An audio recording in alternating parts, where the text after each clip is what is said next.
Hi everybody and welcome back to the Wolf Den Library. My name is Miss Evelyn and today we are going to continue reading The Secret Garden by Frances Hodgson Burnett.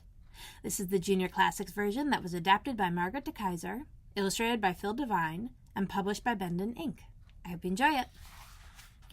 Chapter 6. Dickon. Mary called it the Secret Garden. It seemed like a place out of a fairy tale. She tried to imagine it covered with blossoms. The sun shone all that week, and Mary was outside every day. All the digging and skipping rope was doing her good. She could run fast for a long time now, and skip up to 100. Sometimes she talked with Ben Weatherstaff. He seemed to like her better now. Maybe it was because Mary was starting to be a nicer little girl. "If you wanted to make a garden," she asked him, "what would you plant?" "Mostly roses," he said. "A few vegetables. I don't need much." "So you like roses?" she said.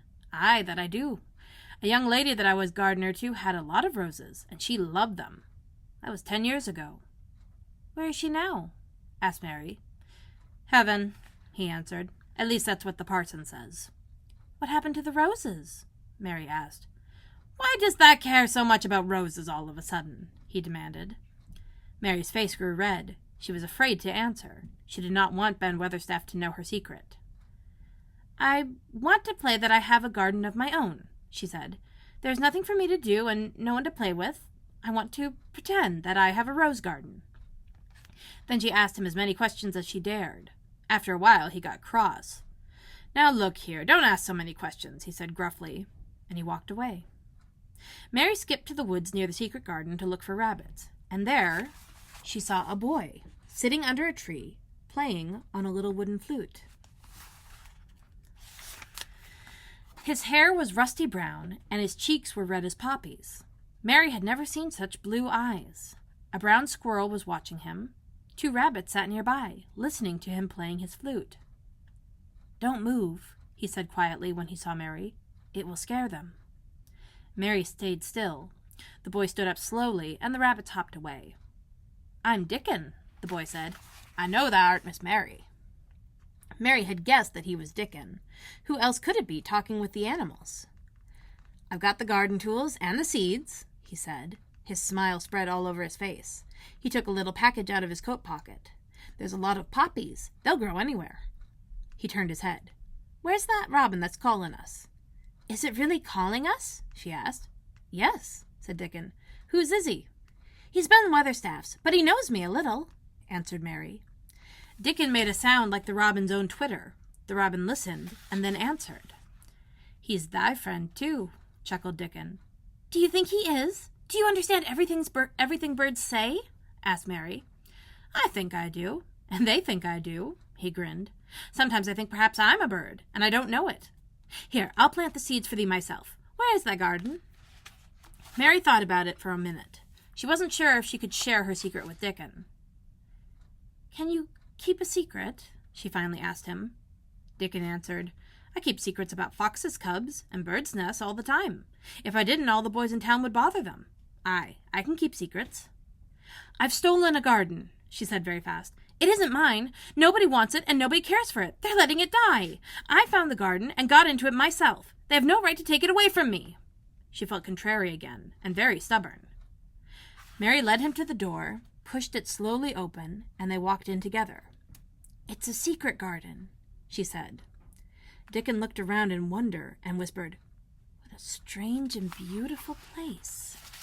It's like a dream. I never thought I'd see it." "Did you know about it?" asked Mary. "Aye, but no one was supposed to talk of it," Dickon answered. "Are the roses still alive?" Mary asked. "Can you tell?" "Well, there's lots of dead wood that should be cut out, but they're alive," Dickon said. He bent down and cut a branch with his pocket knife. "When the wood is all gray and brittle, the rose is done for. When the wood looks greenish and juicy, like this here, it's alive," he explained. "There'll be a fountain of roses here this summer." They walked around the garden, talking very softly so no one outside would hear. Mary showed Dickon the little green points growing up from the earth. She told him how she dug out the weeds. "Why, a gardener couldn't have done better. These flowers will surely grow well now. That has done a lot of work for such a little girl," Dickon said. "I'm growing fatter and stronger, too," Mary answered. "When I dig, I'm not tired at all. I like to smell the earth when it's turned up." Dickon agreed. There's nothing like the smell of good earth and fresh growing things. I sniff until my nose quivers like a rabbit's, Mother says. Will you come again and help me work in the garden? Mary begged. I'll come every day, he answered. It's fun waking up a garden. We'll talk to the robin, too. He looked around thoughtfully. Someone besides the robin has been in here since it was shut up 10 years ago. Someone has pruned some of these roses. But the door was locked, and the key was buried, said Mary. No one could get in. Dickon began to plant the seeds he had brought. Mary remembered what Basil had sung to tease her. Are there any flowers that look like bells? She asked. Lilies of the valley do, he answered. And there are Canterbury bells and campanulas. Let's plant some, said Mary. There are lilies of the valley here already. Why does thou want them? Then Mary told him about Basil calling her Mistress Mary quite contrary, with a garden full of silver bells and cockle shells. Dickon laughed. You are as nice as Martha said you were, Mary told him. I like you. And that makes 5 people that I like. There's you, and your mother, and Martha, plus Ben Weatherstaff and the robin. Then she did something she had never done before. She asked Dickon, Do you like me? That I do, he answered heartily. I like thee, and so does the robin. The clock in the courtyard chimed noon. Run on and eat thy dinner, Dickon said. I'll get some more work done before I start back home. Mary went slowly towards the door. Then she turned back. You never would tell anyone about the garden, would you? She asked. If thou was a bird, a missel thrush, and showed me where thy nest was, does thou think I'd tell anyone? Not me, said Dickon. Thou art as safe as a missel thrush. And she was sure she was. Martha was waiting with Mary's dinner when she ran into her room. Where has thou been? Martha asked. I've seen Dickon, said Mary happily. I knew he'd come, said Martha. He's the best lad ever born. He brought thee thy garden tools and the seeds, didn't he? Where will thou plant thy flowers? Did thou ask anyone? I haven't asked anybody yet, said Mary slowly. Martha's question scared her. She was not ready to share her secret yet with anyone besides Dickon. After dinner, Martha said, I've got something to tell thee. Mr. Craven came home this morning, and I think he wants to see thee. What? Why? Mary's face turned pale. He didn't want to see me when I first came. Well, explained Martha, Mother talked to him in the village yesterday. He wants to see thee before he goes away again. Just then Mrs. Medlock opened the door and said, Mary, come with me to Mr. Craven's study. Mary's heart thumped. What would she say to Mr. Craven? She knew he would not like her, and she would not like him. When they got to the study, Mr. Craven was sitting in an armchair in front of the fire. This is Miss Mary, sir, Mrs. Medlock said. Leave her here. I will ring when I want you to take her away, said Mr. Craven. Mary stood waiting. The man in the chair was not a hunchback.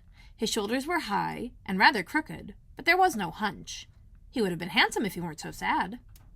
Come here, he said. Mary went to him. He looked worried, as if he did not know what to do with her. Do they take good care of you here? I meant to get you a nurse or governess, but I forgot, he said. Oh, please, no. I am too big for a nurse. Please don't make me have a governess yet. That's what the Sowerby woman said, he muttered. Is she Martha's mother? Yes, he said. She stopped me in the village yesterday. She said that what you need is to play and grow stronger before you start lessons. So, what do you want to do? I want to play outside, Mary answered. Perhaps it will do you good, he agreed. Where do you play? Everywhere, gasped Mary.